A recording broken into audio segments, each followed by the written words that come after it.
Assalamualaikum warahmatullahi wabarakatuh. Saya MTA di rumah dimanapun Anda berada. Kembali lagi bersama saya Ridwan Abdul Malik dalam program Startup Generation. Program yang bekerja sama dengan Sanatwati Jarot untuk membahas UMKM di daerah-daerah, di cabang-cabang. Dan juga program ini semoga bisa membagikan ke seluruh Nusantara untuk bisa diadaptasi juga dengan hal yang sama. Nah, kali ini saya sedang ada di Manislor dengan masjid yang ikonik ini. Nah, kali ini kita akan bertemu dengan Sanatwati Jarot setempat yang dimana kabarnya sudah melakukan perubahan yang tadinya jualan secara konvensional atau offline gitu ya, menjadi merubah kebiasaannya menjadi digital marketing ataupun menggunakan media digital seperti marketplace, Facebook, dan media lainnya.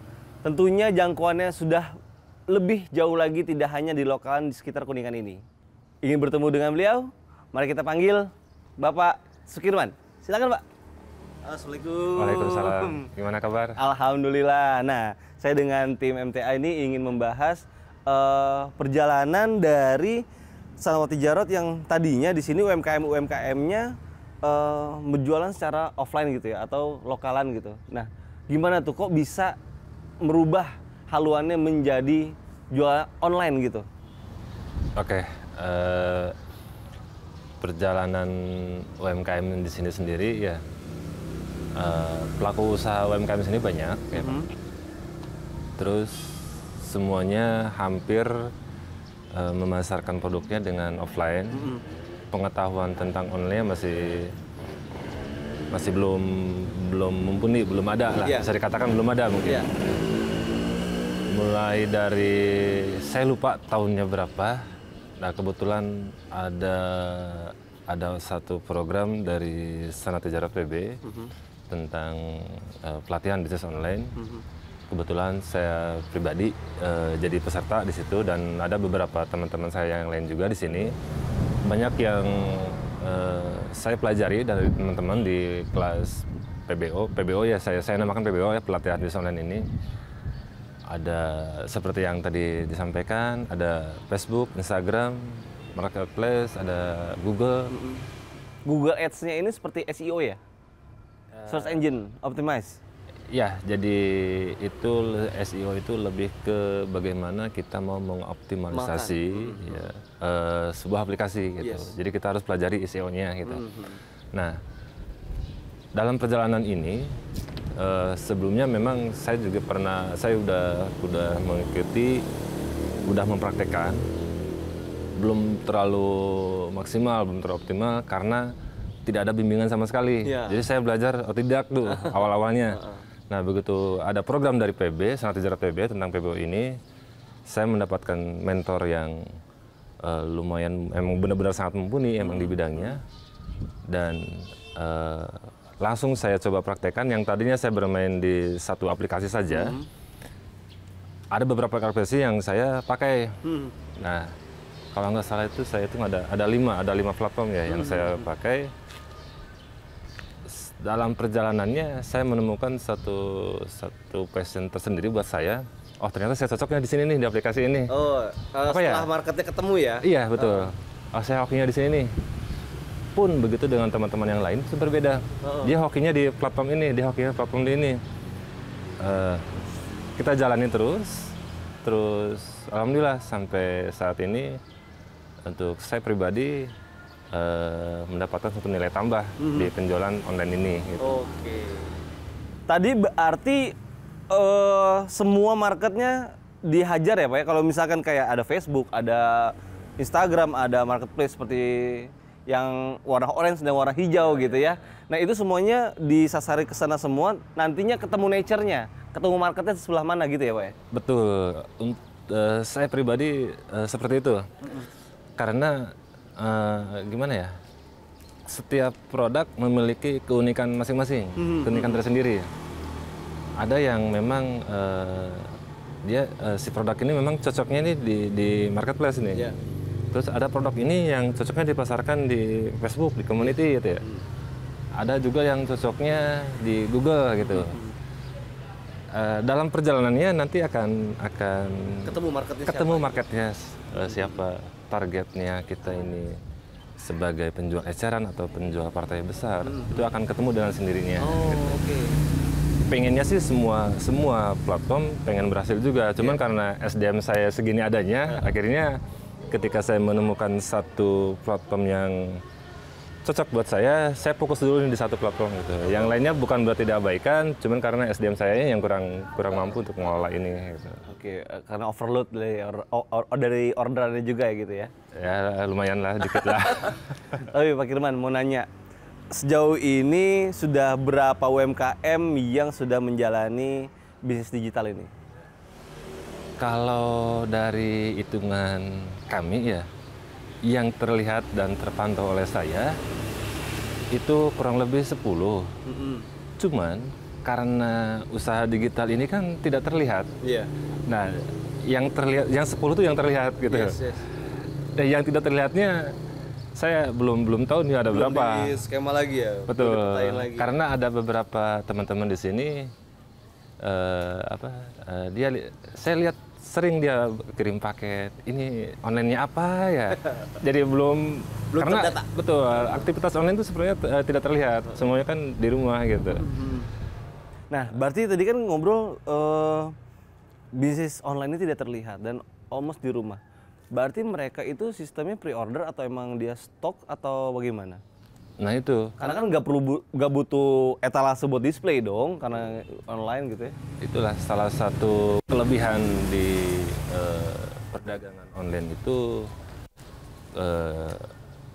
Satu tadi tidak harus mewajibkan orang itu punya toko fisik, cukup di rumah aja, makanya tidak terlihat aktivitasnya.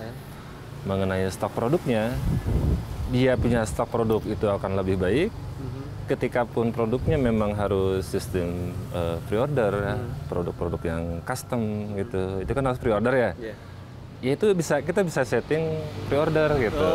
Jadi nggak perlu punya stok dulu nih. Nggak perlu ditumpuk dulu. Nggak perlu tumpuk dulu, karena produk saya keunikannya memang ini adalah sesuai dengan permintaan customer. Jadi kalau stok ya percuma juga karena ada beberapa ukuran atau bentuk yang diinginkan oleh customer gitu. Jadi harus pre-order.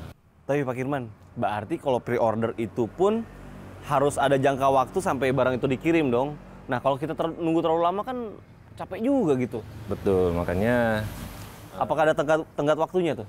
Ya, di beberapa platform itu ada satu keharusan kita membuat tenggang waktu, ya. Durasi waktu kita sanggupnya berapa hari ini untuk memproses pesanan ini. Nah di platform yang lain bisa melalui deal-dealan kita sama customer. Nah kalau di marketplace itu ada satu ketentuan yang dari awal harus kita tentukan harinya, berapa harinya. Nah, biasanya seminggu tuh. Nah iya, seminggu. Makin lama makin jelek justru. Oh ya, makin lama dikirim makin jelek bintangnya.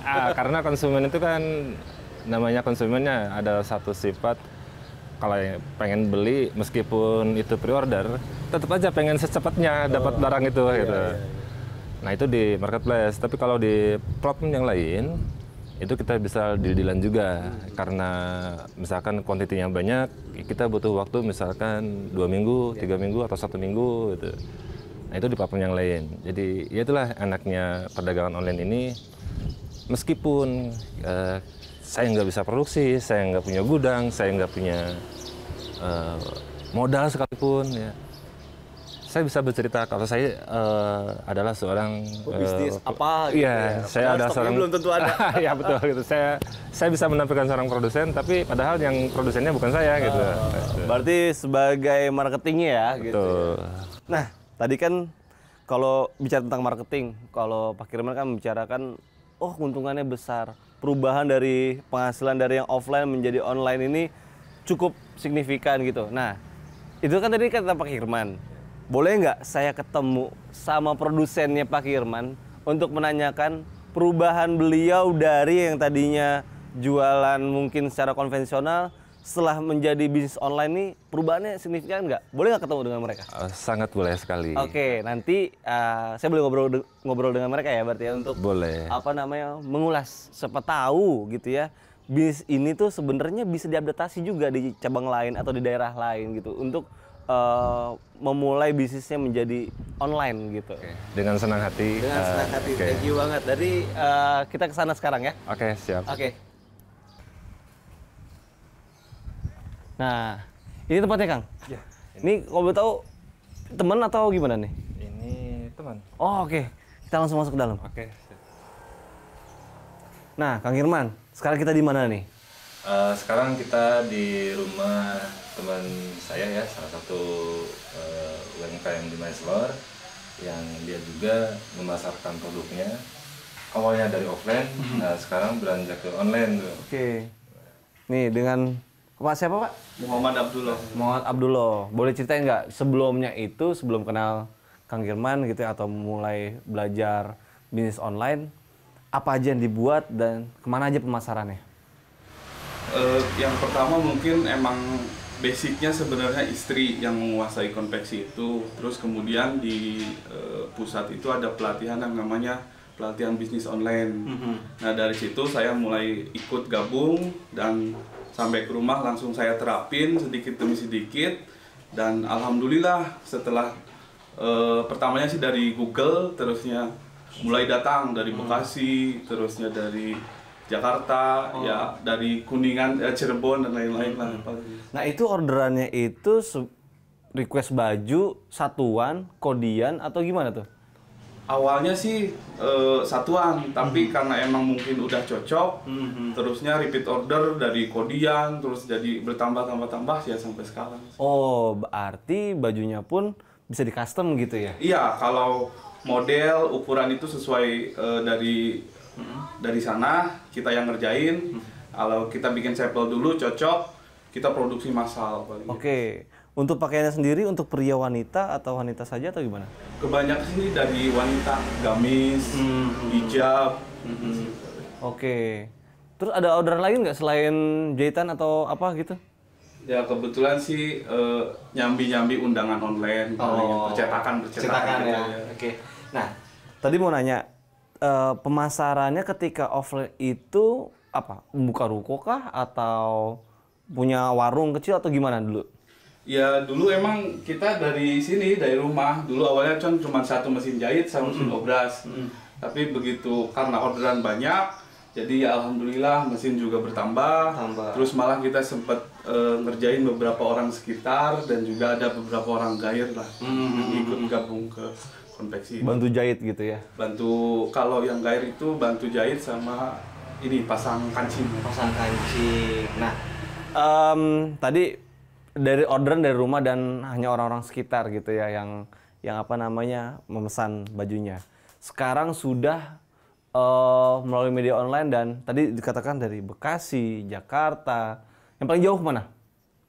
Paling jauh sempat Kalimantan. Oh, Kalimantan. Itu pesan apa? Oh iya, dari luar negeri juga ada. Oh, ada luar negeri. Singapura.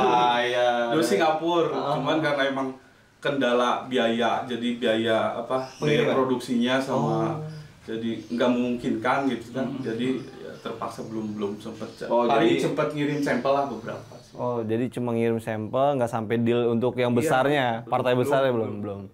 Tapi harus bisa ke depannya.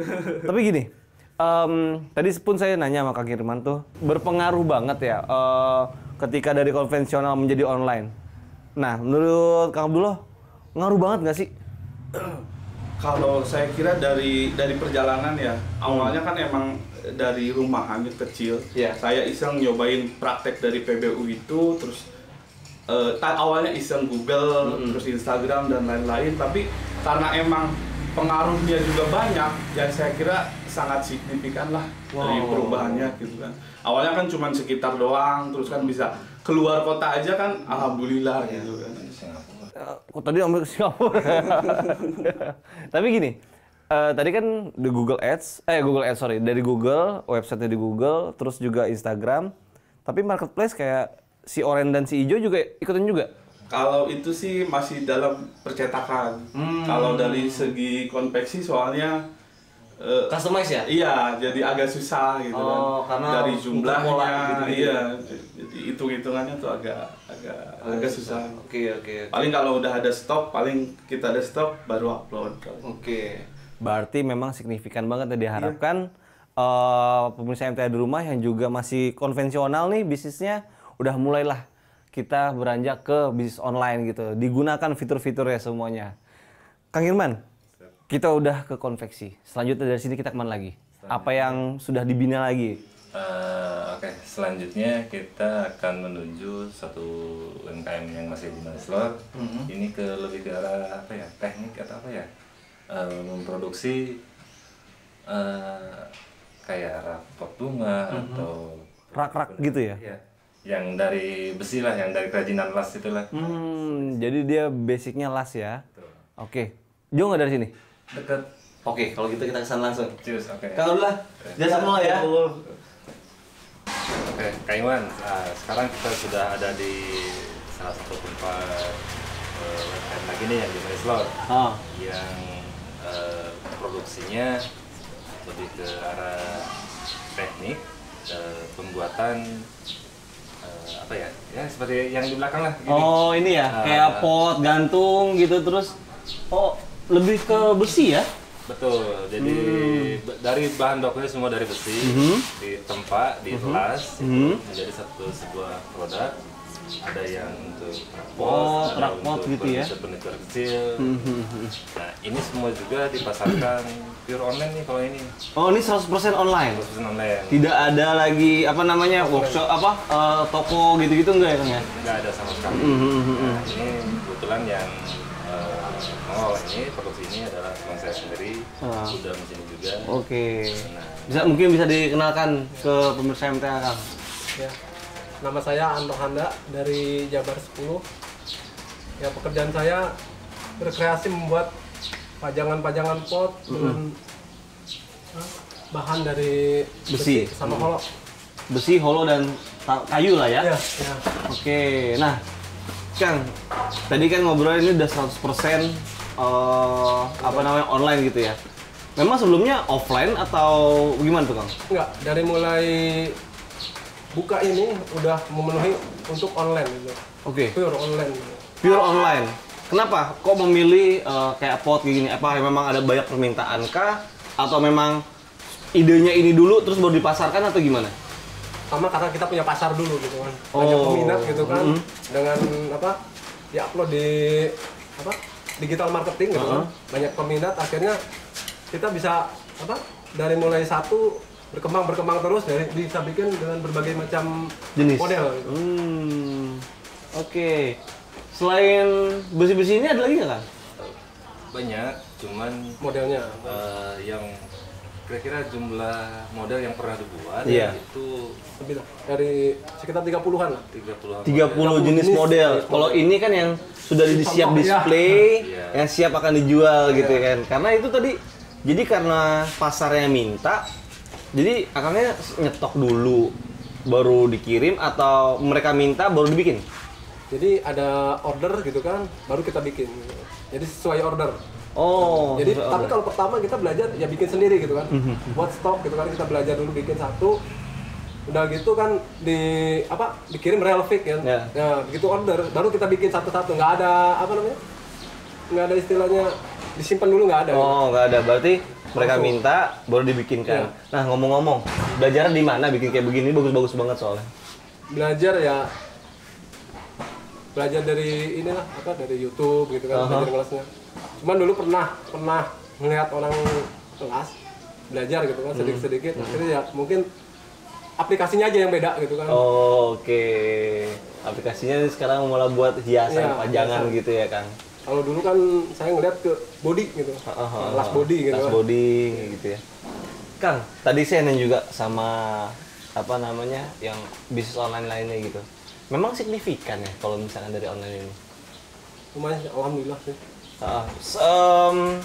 Ketika kita bicara range gitu, cukup membiayai apa nih gitu? Karena kan kalau kebutuhan orang beda-beda. Kalau Kang sendiri gimana? Ya alhamdulillah, pertama ya canda kita tercukupi. Bisa memenuhi canda nanti. Terus kedua ya kebutuhan rumah tangga bisa terpenuhi gitu kan. Ya mungkin untuk nilai lebih yang dari ini kan belum kan, cuman kita lagi belajar gitu. Istilahnya kita lagi proses pengembangan gitu kan. Jadi mulai dari bahan ini semakin naik gitu kan. Dari sisi finansial sih alhamdulillah lah, cukup lah gitu kan. Alhamdulillah cukup. Nah, Ada satu poin yang menurut saya ini loh Kang Iwan. Jadi ini kan baru Setahun. paling setahunan ya. iya. Setahun kita full, setahun baru. Dari Ketika nol. memang awal-awal PSBB, Iya. awal-awal Musim corona lah. ketika usaha-usaha offline lagi drop turun, Heeh. ini malah muncul gitu. Ini malah Online, malah gitu. ramai gitu. Oh gitu. Jadi dari yang banyak usaha-usaha di luar karena efek pandemi itu turun, ini malah nongol dan malah akhirnya laku gitu ya. Ini malah ramai di online ini. Nah, kedepannya mau apa nih? Apakah memang tetap di online kah? Atau mau ada workshop yang membuat displaynya kah? Atau gimana nih Kang? Kemungkinan sih ya kita tetap di online tetap. Cuman untuk offline mungkin kita main juga gitu. Oke. Karena kan untuk ke depan pandemi ini kan mudah-mudahan berakhir. Cepat selesai. Gitu kan. Kita bisa ekspansi lah gitu Iya, kan. iya. Main kemana gitu kan. Kalau sekarang udah murni online kita bisa ini kan tergantung order gitu kan. Kalau kita main offline berarti kan kita harus punya ide Iya. yang apa yang bisa dijual gitu kan. Iya. Kalau misalkan dari market yang minta kan dia mau bentuk apa kita buatin Iya. gitu ya. I see. Oke, Kang. Ini kan kita mendapatkan konklusi dari semua yang kita datengin.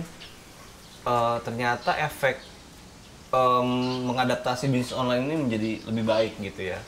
Effortless gitu ya, tidak perlu banyak tempat lagi, tinggal di-upload ke mungkin sosial media atau marketplace dan juga mungkin di Facebook gitu ya. Apa lagi yang mungkin bisa ditambahkan manfaatnya buat pemirsa MTA di rumah jika ingin membuat bisnis lebih baik di online kan? Apa lagi? Ini menurut saya jadi ini ya, jadi agak gimana ya? Menurut saya pandangan saya pribadi gitu ya tentang usaha perdagangan online ini, setelah perjalanan berlalu sekian tahun saya menggeluti hal ini, saya merasa Allah Ta'ala itu membukakan satu pintu rezeki yang dulu perdagangan online itu dulu kan nggak ada. Nah, Allah Ta'ala itu membukakan pintu rezeki ini, dan beberapa tahun kemudian terjadilah pandemi, musibah. Alhamdulillah saya sudah mengenal dulu online sebelum pandemi. Akhirnya saya merasa ini adalah satu pintu rezeki yang dibukakan oleh Allah Ta'ala juga, perdagangan online ini. Iya. Jadi bukan semata-mata, memang mungkin secara perkembangan itu adalah perkembangan teknologi. Tapi saya yakin ini adalah satu pintu rezeki yang dibukakan oleh Allah Ta'ala di bidang online ini. Jadi teman-teman semua, ya pemirsa MTA, kebetulan di kepengurusan pusat di PB itu juga banyak praktisi-praktisi di bidang ini. Saya juga belajar ke sana gitu ya Kang Iwan ya. Kalau ada yang tertarik dengan pelatihan bisnis online ini, bisa hubungi langsung ke Sanat Jarot PB. Sekali lagi ke Sanatwati Jarot PB atau juga Sanatwati Jarot setempat yang akan didaftarkan untuk pelatihan online-nya Kang ya. Betul. Nah, kalau ada UMKM yang tadi mungkin ya ada perdagangan yang ada yang konveksi, ada yang barangkali ada yang tertarikan dengan hal yang sama di kami, pengen belajar ke kami, alhamdulillah kita terbuka. Barangkali mau ikut belajar hal yang serupa di sini gitu. Oke Kang, ini mungkin di luar konteks sedikit gitu ya, tapi masih berhubungan sih dengan bisnis online gitu ya. Tadi kan kita bicara tentang marketingnya itu bisa di marketplace gitu ya, terus juga di Google atau juga di sosial media. Tapi ketika bicara online juga, kan banyak juga nih ada yang jasa-jasa yang pengantar secara online gitu ya. Kita bisa sebut aja mungkin di sini GrabFood ataupun GoFood gitu ya, atau juga pengiriman instant day juga same day. Itu dimanfaatkan juga nggak? Untuk food ya, kebetulan sedang ada progres ya. Insya Allah nanti tanggal 31 September akhir ini. Mudah-mudahan tidak ada perubahan. Kita sudah join sama salah satu perusahaan online transport itu yang GrabFood. Mudah-mudahan nanti di acara ini kan segmennya beda ya kategorinya, ini khusus kuliner ya, makanan.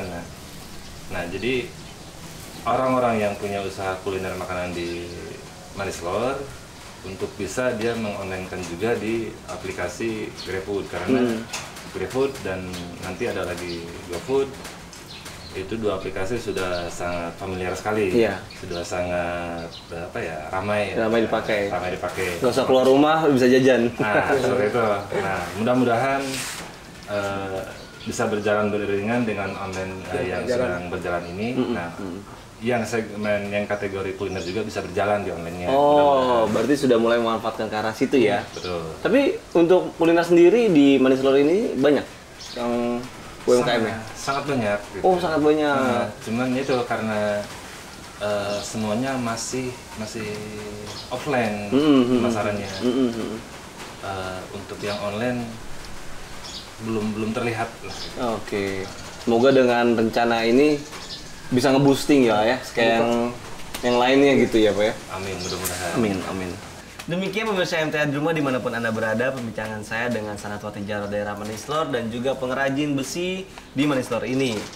Saksikan terus program Startup Generation. Saya Ridho Abdul Malik serta kru yang bertugas. Mohon pamit undur diri. Assalamualaikum warahmatullahi wabarakatuh.